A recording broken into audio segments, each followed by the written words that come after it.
School presents The Adventures of Radioactive Man, a Matt Groening production, written by Steve and Cindy Vance, art by Bill Morrison, motion comic directed and edited by Andrew Waz. Originally published December 1993. Part 2, Dr. Krab's Commie Comics. Shapers, I'm paralyzed. Can't move.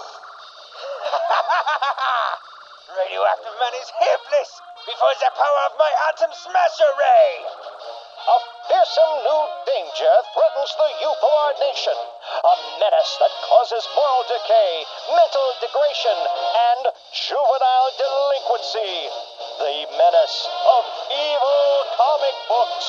Only Radioactive Man can save America from Dr. Krab's Commie Comics. Radioactive Man smashes his way into the hideout of the notorious Red Fez spy ring.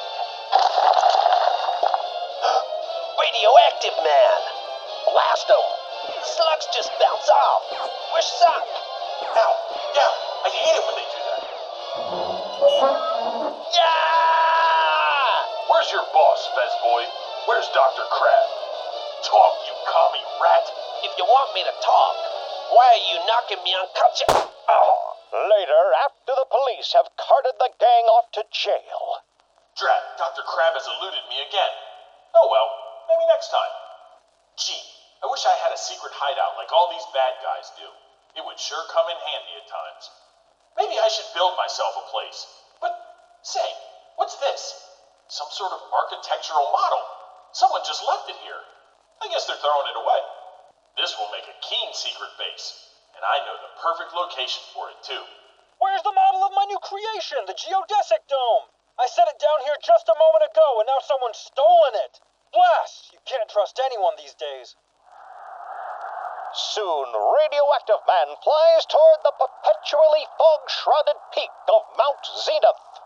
No one ever comes here thanks to the nearby nuclear test site. I'll have all the privacy I want. Moving with amazing speed, Radioactive Man starts construction. Soon...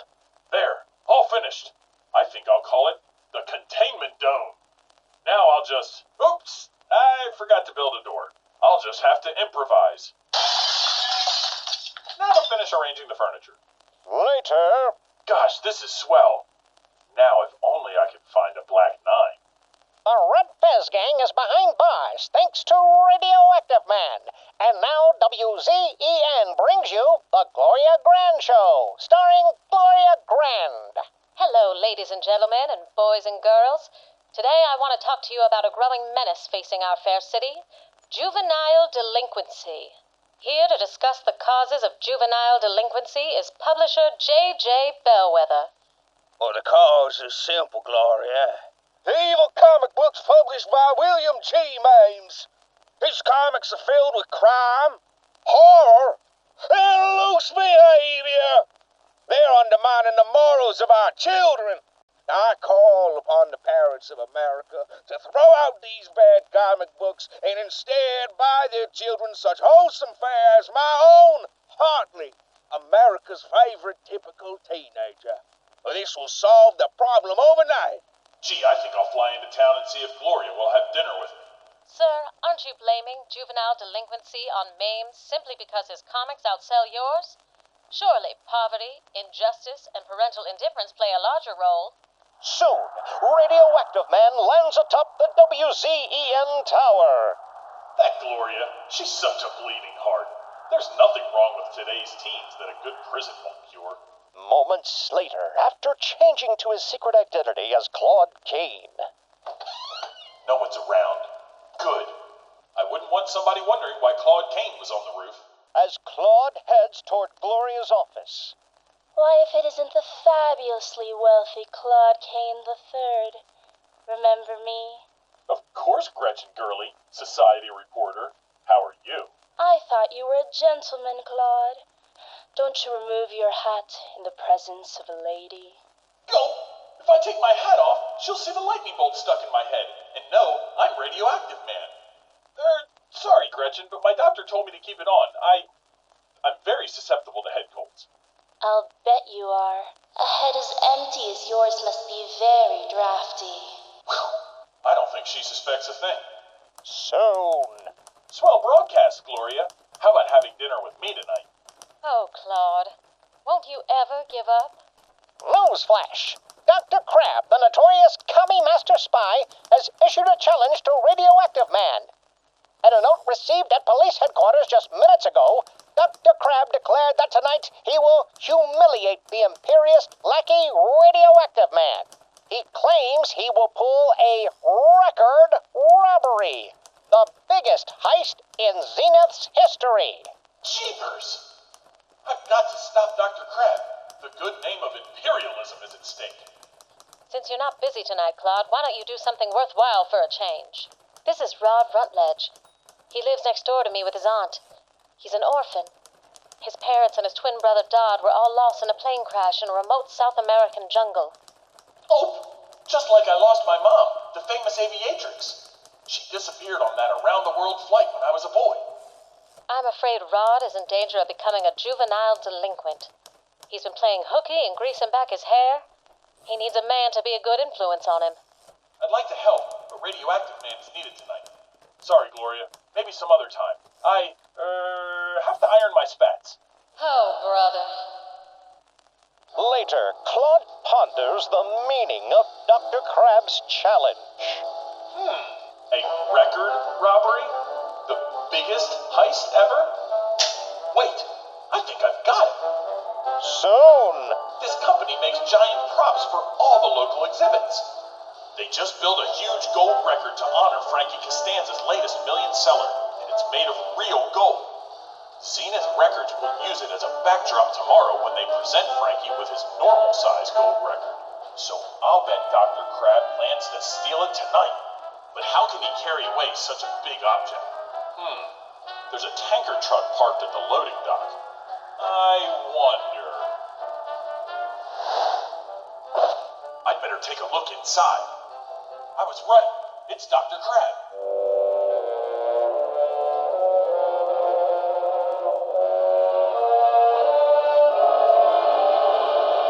Hurry up! Is the pipeline in place? I can begin melting the gold with my atom smasher ray. Then we pump the gold into the tanker truck and drive away. Well, get glad, boss. They don't call you an evil genius for nothing. What the? Radioactive Man! Ha ha ha! The fool. I knew he could not resist my challenge. But I am surprised that he was smart enough to understand it. So we finally meet, capitalist dolt, for the first and last time. Yikes! Missed again, you red rat. I guess you don't wear those glasses just to make yourself look like a pinko intellectual. I miss you, perhaps, but I did not miss my intended target. Yow! The ray bounced off the mirror of that big microscope and hit me. Oh! Stunned! Can't steer. Ha! The record is falling on Dr. Krab's henchmen. It clobbered all of them. That's what I call a hit record. And now for Dr. Krab. What the? He's gone! Why, that cowardly crustacean, he's scared to face me alone without his goons. Radioactive Man streaks skyward in pursuit, but... Darn, not a sign of him. But wait, what's that? Another crime in progress. It's Radioactive Man. Beat it. Here, kid, you're on your own. It's Rod Rutledge, Gloria's next-door neighbor. Out rather late, aren't you, son? It looks like you're up to no good. You know, jaywalking is a serious offense, and it's dangerous, too. And speaking of dangerous, that TV is much too big for you to be carrying. You might hurt yourself. Come on, I'll give you a hand with it. I don't know why you want this thing, though. Those new 3D movies will make television obsolete. Soon at Rod's apartment house. Gosh, Gloria! Radioactive Man. I'm Gloria Grand from radio station WZEN. Can I interview you? It would be the scoop of the year. I'd like to help, Miss Grand, but right now I'm busy preventing Rod here from becoming a juvenile delinquent. Perhaps another time. Soon, Gloria is alone in her apartment. Oh, what a man. Why can't I ever be asked out by someone like Radioactive Man instead of that lunkhead, Claude Kane? Next door in the Rutledge apartment. Hi, Aunt June. I'm home. Rod, where on earth have you been? And who's your friend in the red flannel underwear? I'm Radioactive Man, ma'am. Where would you like your TV? Oh, you just set it next to the radio Rod brought me last week, and I'll fix you boys some hot cocoa. Soon. Marshmallows. Say, what have you got there, Rod? Oh, nothing. Just some comic books. Ooh, can I see? Nothing I like better than the laugh-filled adventures of Hartley, America's favorite typical teenager. Gasp! This is terrible. What self-respecting comic book publisher would print such ghastly images for children to see? You shouldn't be reading these, Rod. Such unhealthy trash should be banned and its publisher thrown in jail. Huh? But what about the First Amendment? Don't worry. The Constitution doesn't protect things that are printed on such crummy paper. As Radioactive Man flies away. How disturbing. These comics have clearly been a bad influence on Rod. Flagrant jaywalking often leads to more serious crimes like loitering or disobeying authority figures. I've got to put a stop to this. The next day on the Gloria Grand Show. Today we'll be talking more about the causes of juvenile delinquency. My guest is child psychologist Dr. Heydrich Hertzman. Gloria, I heard your show yesterday, and I must say I agree completely with J.J. Bellwether. Degenerate comic books are the chief cause of moral decay in our youth. As I explain in my forthcoming book, Comics Are Rotting Your Kids' Brains, comic book publisher William G. Mames is part of a communist conspiracy to subvert the generation of tomorrow. What? You think Mames is a Soviet agent? Absolutely. It is a simple yet dastardly plan. Mames' awful comics will weaken the children's minds, making them easy prey for the Red Invaders. Golly, to think Rod Rutledge is a victim of a Soviet conspiracy. I'd better go talk to this Hertzman fellow. This afternoon, I'll be testifying before a congressional committee that's holding hearings here in Zenith. I'm going to propose a cartoon conduct code, which will ensure that only right-thinking comics are allowed on the market. It will drive publishers like Mames out of business. Soon. Dr. Hertzman, I heard your broadcast. Can you tell me more about Mames' link to the Reds? Radioactive Man. My informant told me that Mames' Moscow connection is Dr. Vladimir Krabokov, better known as your archfoe, Dr. Krab. I've got to find that fiend. Do you have any more information? I don't know if it helps, but my source said that Krab has an insatiable appetite for seafood cocktail. Many hours later. I've called every seafood cocktail delivery company in town. The Zenith Seafood Service says they've been making unusually large shipments to a deserted factory in the old abandoned warehouse district. That must be where Dr. Krab is holed up. Minutes later. What? Radioactive Man smashing through my wall? For a capitalist, you show surprisingly little regard for private property. Your shrimp-eating days are over, Krab. Fool! I've increased the power of my atom smasher ray! You will not escape me this time. Can't move. Strength fading. Can it be? Has Dr. Krab won? And now you fall. Just as your entire corrupt, warmongering country is doomed to fall. But as Radioactive Man topples helplessly, the lightning bolt in his head strikes the metal control panel and... The ray is short-circuited! He is reviving! Without the ray, I am no match for him! I must escape! No one could have suspected this smokestack in this old factory is actually a rocket launcher! Beware there, you costumed buffoon! I shall return! Dr. Krab is escaping. I'm still too weak to chase him. But at least I'm alive. How ironic this darn lightning bolt saved me. With Dr. Krab gone, I guess I've lost my evidence against William Mames. Or have I? Soon at the Congressional Committee hearing. Mr. Mames, you're accused of anti-American activities for peddling your violent cartoon swill to the youth of America. Do you have any possible defense to offer for your wretched acts? Mr. Chairman, violent comics aren't bad for kids. Stupid, unimaginative comics are bad for kids. In the context of our thought-provoking, well-illustrated stories, there's nothing wrong with a gruesome disemboweling. Or two. This hearing is a witch hunt started by my competitors just to drive me out of business. It's not my comics they object to. It's my sales. Mr. Chairman, everything this red maniac has said is a tissue of lies. He's an agent of the Kremlin. Lock him up!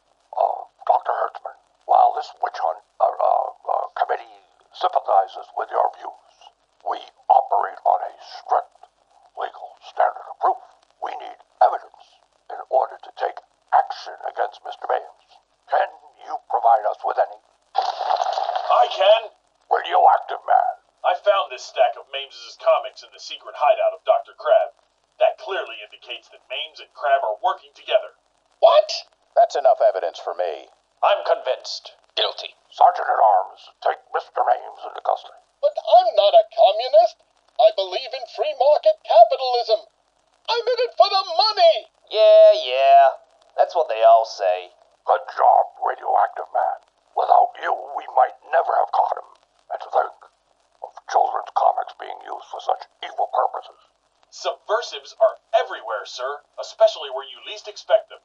You should even keep an eye on your own staff. Perhaps install a taping system. What an excellent idea. Outside the hearing room. Dr. Hertzman, now that you've eliminated William Mames, what happens next? Starting immediately, the Cartoon Conduct Code program will examine every new comic book to make sure it is free of subversive ideas. Or any other ideas, for that matter.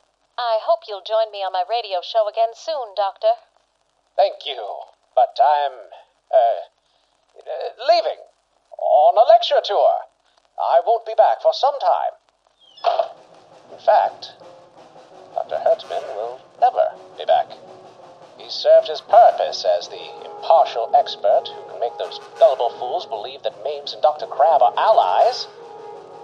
It cost me a small fortune to hire that detective, to find Dr. Krab's lair and smuggle Mames comics into it. But it was worth it. Because with Mames gone and the CCCP in place, I'll make an even larger fortune.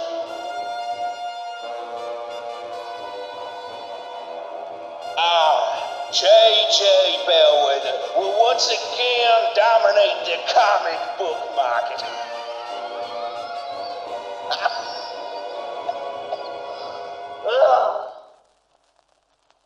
That evening... Golly, Radioactive Man! Hello, Rod. What are you up to? Well, I heard Miss Grand on the radio talking about how you smashed Dr. Krabs' comic book conspiracy. I realized you were right. Mames' comics are bad for me. But I don't want to turn into a dirty red, so I'm throwing them all away. From now on, I'll only read CCCP-approved comics. Good boy. That's the first step to a cleaner, healthier America. The end? With that, another crime has been solved and our hero has earned a rest. Though evil never rests, so he shouldn't rest either. Right? Either way, for the further adventures of Radioactive Man and other great content, make sure to subscribe to Second Rate Film School on YouTube, Podbean, and Apple Podcast. Also, follow us on Facebook and Twitter. Links in the description.